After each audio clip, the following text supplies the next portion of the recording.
price cuts on the US housing market are getting absolutely epic right now as stubborn sellers are beginning to give in to the 2022 housing crash. Particularly in certain metro areas which are most exposed to these price cuts, we have certain cities where nearly 70% of sellers now have a price cut on their listing. Things are going to get much worse in coming months. We're going to see even more inventory hit the market. We're going to see sellers get even more desperate to cut the price. Because you got to understand this about the US housing market entering the fall is that home buyers are on potentially the biggest strike that they've been on in the housing market in over a decade. I mean, check this out, everyone. The National Association of Realtors just reported an absolutely catastrophic 20% year-over-year decline in pending home sales. Just how bad is that? Well, according to CNBC, pending home sales just hit their lowest level since September 2011. Wow, everyone. So pending home sales, which measures the amount of contract signings for homes, which predicts the future sale of homes over the next 1 to 2 months, that is now at its lowest level since the last housing crash in over a decade, meaning home buyers, they're non-existent, especially in a housing market like Las Vegas, everyone. This market was strong 3 to 4 months ago. Well, things have changed fast. It is in complete free fall. Over 44% of the listings on the market in Vegas currently have a price cut share which has gone hyperbolic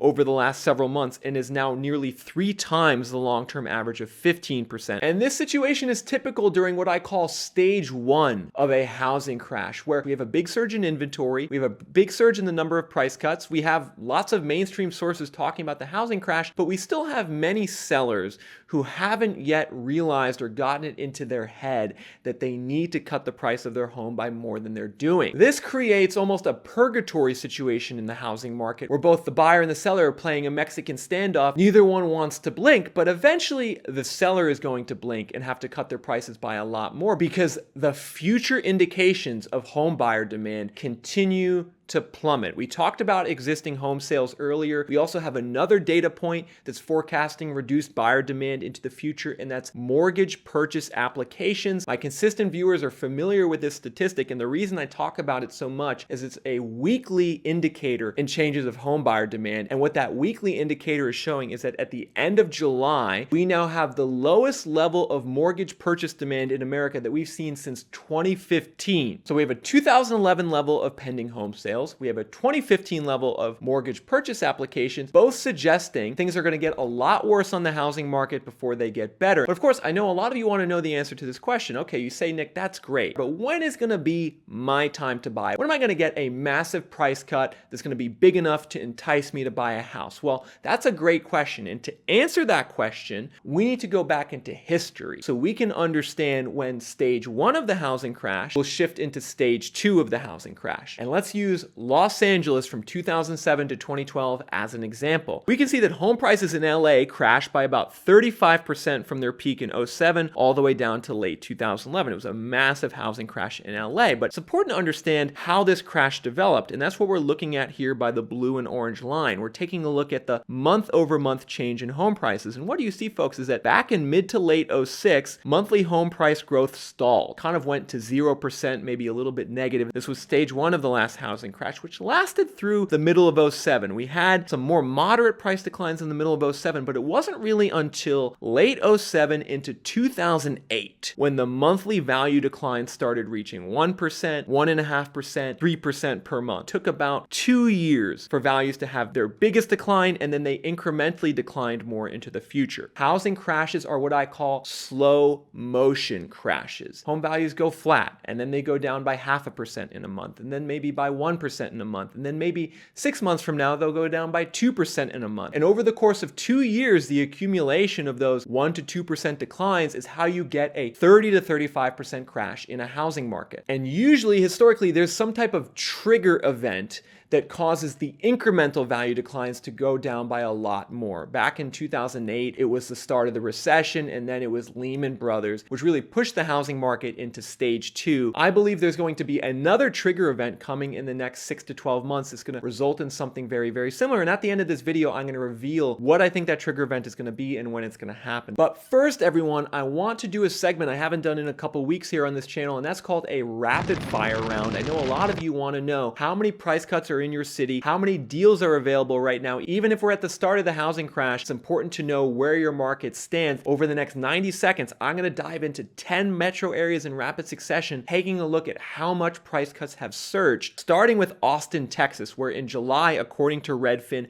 nearly 48% of listings have a price cut. You can see this is nearly 3 times the long-term average and has just gone vertical over the last couple weeks. Meanwhile, Chicago is at the complete other end of the spectrum. You can see the share of price cuts in Chicago is only at 15.6%, which is actually right around that long-term average, actually below where it was a year ago. So Chicago's on the opposite spectrum of Austin. There is not a housing crash in Chicago developing, at least not yet. But there surely is in Boise, Idaho, everyone, where strap in, the share of listings with a price cut, according to Redfin, is now up to 69%.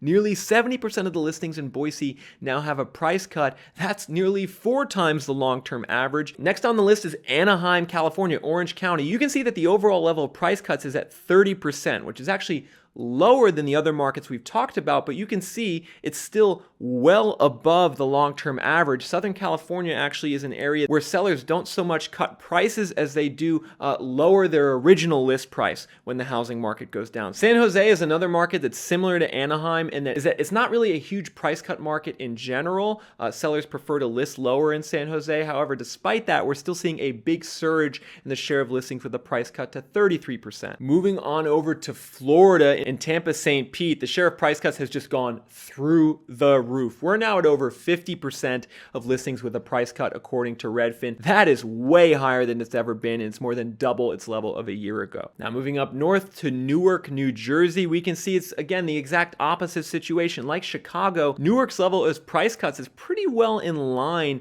with the historical average, around 11 to 12%, so we're not seeing sellers get desperate in Newark just yet. But we are seeing a massive amount of seller desperation in Phoenix, Arizona, where the level of price cuts has surged all the way to 53% of total listings, according to Redfin. Now, I'm curious, did you all spot the trend among those cities of the ones that had the biggest surge in price cuts versus the ones that didn't have many price cuts? There's a clear trend developing right now in terms of where the housing crash is occurring in America. And it's this, according to Redfin, pandemic home buying hotspots with the biggest price increases, well, they're most susceptible to a housing downturn in a recession. Redfin specifically names Riverside, California, Boise, Idaho, Phoenix, Arizona, and Tampa as among markets where homeowners stand to lose some of the value they gained over the past 2 years. Meanwhile, Redfin claims that affordable Rust Belt metros like Cleveland and Buffalo will be more resilient. And so what you all need to be preparing yourselves for is a complete flip in the perception of which housing markets are the best to buy in. Over the last 5 years, everyone said it was markets in Texas and Arizona and Utah that were the best to buy. Well, now those markets will become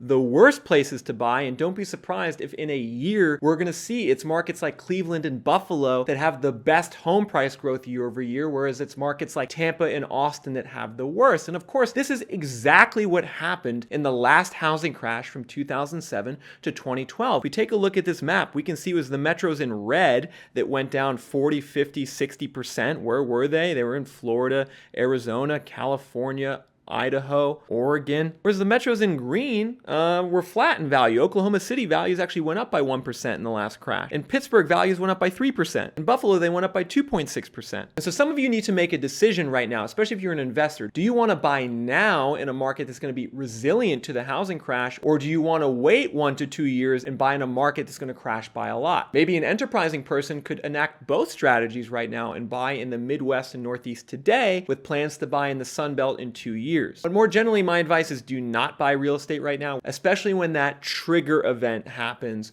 over the next 6 to 12 months. At some point, there's going to be a big crash in the economy. The recession is going to get a lot worse. The unemployment rate's going to shoot up out of control. And when that happens is when we're going to see the real capitulation among sellers in the market. And I've identified 2 trigger points that I believe are going to cause this to happen. Number 1 is a bust in the rental market that I think is going to occur towards the end of 2022, where we're going to see a lot of evictions surge through the system. We're going to see rent growth flatline and then demand start to go down. And as a result, we're going to see many of the 20 million investor-owned single-family homes into the market, we're going to see them released for sale as the rental market takes a dive and landlords have a difficult time finding tenants. This is, of course, related to trigger point number 2, the economic tsunami that's coming for the U.S. economy, where, the recession has already started despite what Joe Biden and Jerome Powell say about there not being a recession. I think most people, small businesses and CEOs know a recession's already here, but like with the housing market, the initial stages of the recession move slowly. We've seen